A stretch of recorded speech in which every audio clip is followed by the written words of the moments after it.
সম্মানিত হাতীবান্ধা পাটগ্রাম উপজেলাবাসী, আসসালামু আলাইকুম এবং আদাব। আমি শিহাব আহমেদ, আপনাদের হাতীবান্ধা পাটগ্রাম উপজেলার সন্তান। আগামী ত্রয়োদশ জাতীয় সংসদ নির্বাচনে হাতীবান্ধা পাটগ্রাম লালমনিরহাট ১ আসনে স্বতন্ত্র সংসদ সদস্য প্রার্থী। আজ সন্ধ্যা ৬টার মধ্যেই ইনশাআল্লাহ ত্রয়োদশ জাতীয় সংসদ নির্বাচনের তফসিল ঘোষণা হতে চলেছে। আমি সত্যিকার অর্থে খুবই আনন্দিত, কারণ আমি ৩২ বছরের এক তাগড়া জোয়ান আপনাদের জন্য মাঠে নেমেছি।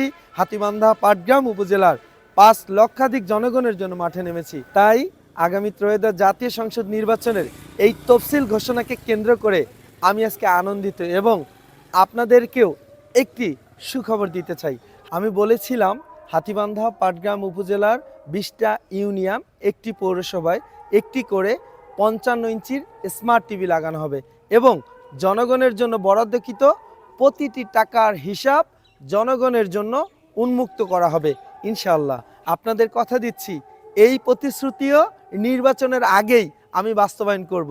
হাতীবান্ধা পাটগ্রাম উপজেলার ২০টা ইউনিয়ন, একটি পৌরসভায় আমরা ২১টি অফিস করতে যাচ্ছি, আমাদের নির্বাচনী অফিস, এবং সেখানেই অবশ্যই একটি করে ৫৫ ইঞ্চির স্মার্ট টিভি আমরা অগ্রিম নিয়ে আসতেছি ইনশাআল্লাহ।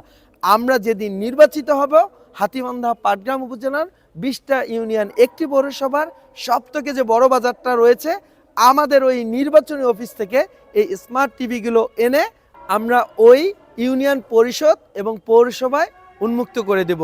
সম্মানিত হাতীবান্ধা পাটগ্রাম উপজেলাবাসী, আমি যে প্রতিশ্রুতি দিয়েছিলাম, প্রতিটি প্রতিশ্রুতি নির্বাচনের আগেই আমি করে করে দেখাচ্ছি ইনশাআল্লাহ।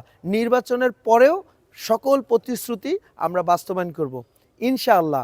নির্বাচনের পরে এক দফা এক প্রতিশ্রুতি, প্রতিটি টাকার হিসাব জনগণের জন্য উন্মুক্ত, আমি এটি করে দেখাবো। আমি যেটা বলি সেটা কিন্তু এমএলএ ফাটাকেস্টের মতো করে দেখাই। আপনাদের সবার দোয়া এবং সহযোগিতা চাই ইনশাআল্লাহ। আমি এমপি হয়ে ১ টাকা চুরি করে খাবো না, কাউকে খাইতে দিব না। এক দফা এক প্রতিশ্রুতি, সর্বদা আপনাদের দোয়া এবং সহযোগিতা চাই। এই দেশকে নিঃস্বার্থভাবে কিছু দিতে এসেছি, নিতে নয়। শিহাব আহমেদ, লালমনিরহাট ১ হাতীবান্ধা পাটগ্রাম আসনে স্বতন্ত্র সংসদ সদস্য প্রার্থী। সর্বদা আপনাদের দোয়া এবং সহযোগিতা চাই। আসসালামু আলাইকুম এবং আদাব।